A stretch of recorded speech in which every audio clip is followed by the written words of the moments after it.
Ô meu irmão, graça e paz, eu sou o Thierry Borges e estou aqui hoje para falar com vocês a respeito de um assunto polêmico e este assunto é o dom da revelação. Você gostaria de entender um pouco mais sobre revelação? Você congrega numa igreja que tem revelações? Ou você tem um dom da revelação e gostaria de desenvolver este dom em você? Então, se pelo menos uma dessas três características, este vídeo é para você.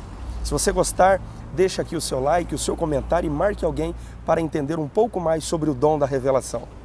É preciso lembrarmos que na segunda epístola de Pedro, capítulo 3, versículo 18, a Bíblia diz: crescei na graça e no conhecimento. Não adianta eu muito conhecer e pouco aplicar o poder daquilo que eu conheço, como também não adianta eu muito aplicar o poder daquilo que eu não conheço. É necessário eu estar alinhado com a minha graça e com o meu conhecimento para que Deus seja glorificado. É isso aí, meus queridos, vamos para a primeira pergunta deste vídeo, que é: o que é a revelação e qual é o propósito dela? A revelação, na verdade, é uma instrução especial de Deus por meio de um profeta, onde uma pessoa conduzida e inspirada pelo Espírito Santo é usada para direcionar uma instrução de Deus para você. Existe a revelação de conteúdo curto e uma revelação de conteúdo longo. E um exemplo de uma revelação de conteúdo curto nós encontramos em Gálatas, capítulo 2 e versículo 2, que diz: e subi por meio de uma revelação e lhes expus o evangelho que prego entre os gentios, e particularmente os que estavam em estima, para que de maneira alguma não corressem ou não tivessem corrido em vão. Por mais que fosse de conteúdo curto, a revelação tinha um propósito evangelístico e de salvação. Também nós encontramos em Apocalipse um exemplo de revelação de um conteúdo longo, onde nós percebemos em Apocalipse capítulo 1, versículo 1, que diz: revelação de Jesus Cristo que Deus lhe deu para mostrar aos seus servos as coisas que brevemente devem acontecer. E pelo seu anjo as enviou e as notificou a João, o seu servo. Na verdade, o Apocalipse, com uma revelação de conteúdo longo, revela o propósito divino da salvação até o fim dos tempos, o que aconteceria antes do milênio e após o milênio. Só que toda revelação ou profecia dentro da Bíblia Sagrada, seja inspirada ou a profecia inscrita, existe tudo um propósito divino dentro da profecia. Exemplo disso que está em 1 Coríntios, capítulo 14, versículo de número 3, que diz: mas o que profetiza fala aos homens para edificação, exortação e consolação. Uma vez me perguntaram: Thierry, será que no meio da rua, você tendo o dom da revelação, você poderia parar alguém e começar a revelar ela? É claro que se Deus quisesse falar com a pessoa, Ele fala, assim como já aconteceu. Só que para tudo existe um propósito dentro da revelação. Deus não fala quando Ele não tem propósito. Tudo que Deus fala tem um propósito. E esse propósito está totalmente ligado ao que fala em 1 Coríntios: exortação, consolação e edificação. A segunda pergunta desse vídeo também é muito interessante. Jesus já foi usado por Deus em revelação na Bíblia Sagrada? E a resposta é sim.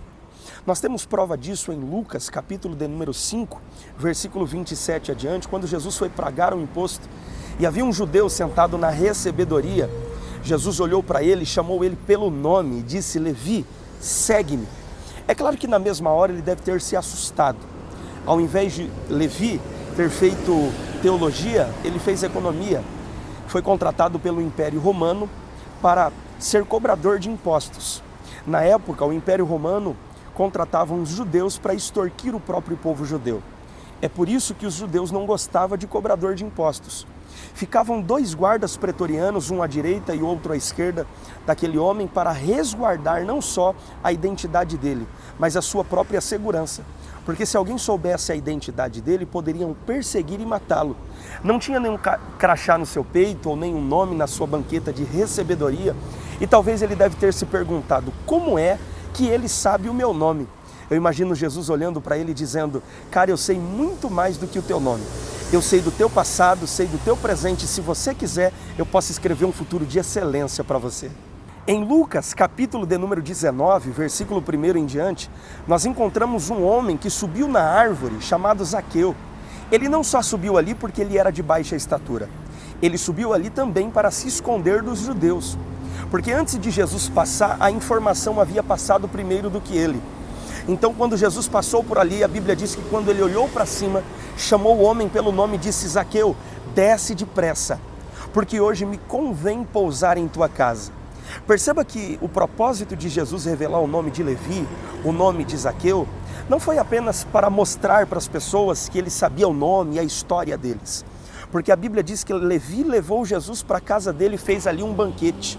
O interesse de Jesus chamar Zaqueu pelo seu nome era pousar na casa do mesmo.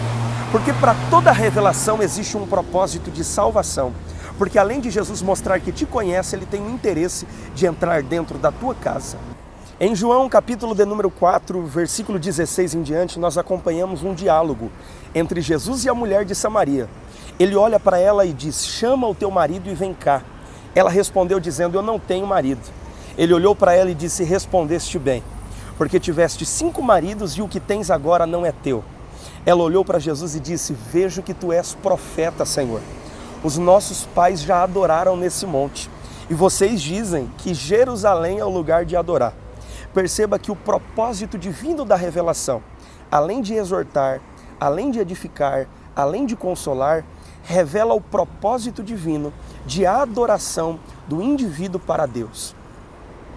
A terceira pergunta é muito importante. Como distinguir se é coisa da minha cabeça ou se é Deus que está falando? Bom, se eu pudesse responder essa pergunta em apenas uma palavra, essa palavra seria relacionamento. Entenda que quando você aceita Jesus, passa a se relacionar com Ele, você se batiza nas águas, a sua carne entra em um processo de mortificação, onde eu não vivo mais eu, mas Cristo vive em mim. Então tudo que é verdadeiro, tudo que é agradável, tudo que é de boa fama, tudo que é louvável, passa a ser de você. Os seus pensamentos passam a ser os pensamentos de Deus, as suas palavras sejam as palavras de Deus, onde existe um processo de unificação com a sua mente, com a mente de Cristo. Você passa a ter a mente de Cristo em você. Entenda que quando você passa a se relacionar intensivamente com Deus, você passa a andar em espírito, onde não haverá mais julgamentos próprios. Você não pode carregar para sempre essa dúvida se é a sua mente que está falando ou se é Deus que está falando. Agora, se você tem essa dificuldade em intensificar esse relacionamento com Deus, em você andar em espírito, você com certeza vai deixar a sua mente falar mais alto, os seus julgamentos próprios falar mais alto, onde você vai ter essa grande dificuldade em saber se é Deus que está falando ou se é a sua mente que está falando. Agora, quando você intensifica o seu nível de relacionamento com Deus, existem muitas formas de Deus se revelar para você através de muitas situações, audivelmente e em muitas outras circunstâncias. Thierry, então você está afirmando que Deus pode falar audivelmente com alguém? É claro que sim. Prova disso de quando o profeta Samuel foi até a casa de Jessé para ungir um dos seus filhos a rei. Até Samuel ficou deslumbrado com a beleza deles. Só que Deus falou com Samuel e disse: Samuel, você olha para fora, só que eu não olho para a aparência, eu olho para o coração. Thierry, isso significa que Deus pode falar comigo apenas através de revelações ou revelações audíveis? É claro que não. Prova disso nós encontramos nas epístolas de Paulo, de Pedro, de João, que existem outras maneiras de Deus revelar a sua vontade para o indivíduo através do bom senso, da análise das circunstâncias e principalmente dos princípios que existem dentro da palavra de Deus. Como diferenciar se não é da coisa da minha consciência com o que Deus revela a sua vontade para mim? Está principalmente no seu relacionamento intensivo com a pessoa do Espírito Santo de Deus. É isso aí, meus queridos, vamos lá para a última pergunta desse vídeo, que é: Deus fala em revelação com quem eu devo me casar? Entenda uma coisa, o processo da criação, Deus colocou em você o poder da escolha, e eu chamo isso de livre-arbítrio, onde você tem o poder entre amar a Deus ou não amar a Deus, obedecer a Deus e não obedecer a Deus. É claro que quem obedece a Deus e aceita Jesus, obviamente terá a vida eterna. Porém, a pessoa que não aceita Jesus e não obedece a Deus, com certeza irá sofrer as consequências, porque Deus não interfere o poder da escolha e o livre-arbítrio de ninguém. Assim funciona na nossa vida sentimental. Deus não vai escolher ninguém para você. Deus não vai falar, você nasceu para fulano, você nasceu para Beltrano, não. Ele simplesmente dá o direito de você escolher. Será que Deus, através disso, não pode me abençoar através de um relacionamento ou confirmar o meu relacionamento dizendo que Ele pode me abençoar? É claro que pode. Mas Deus nunca vai dizer que você nasceu para alguém ou você nasceu para outra pessoa. E se existe uma revelação para você ou para alguém através disso, com certeza desconfie. porque revelação não interfere o direito de escolha que Deus nos deu desde o processo da criação. Meu irmão, espero que esse vídeo tenha agregado ao seu conhecimento. E é claro que se você gostou, deixa aqui o seu like, vai me ajudar demais. Se inscreva no canal, porque todo vídeo que eu publicar aqui você vai ficar por dentro. Se caso você deseja obter dicas diárias, me acompanhe no Instagram e no Facebook, ok? E até logo, que Deus abençoe vocês.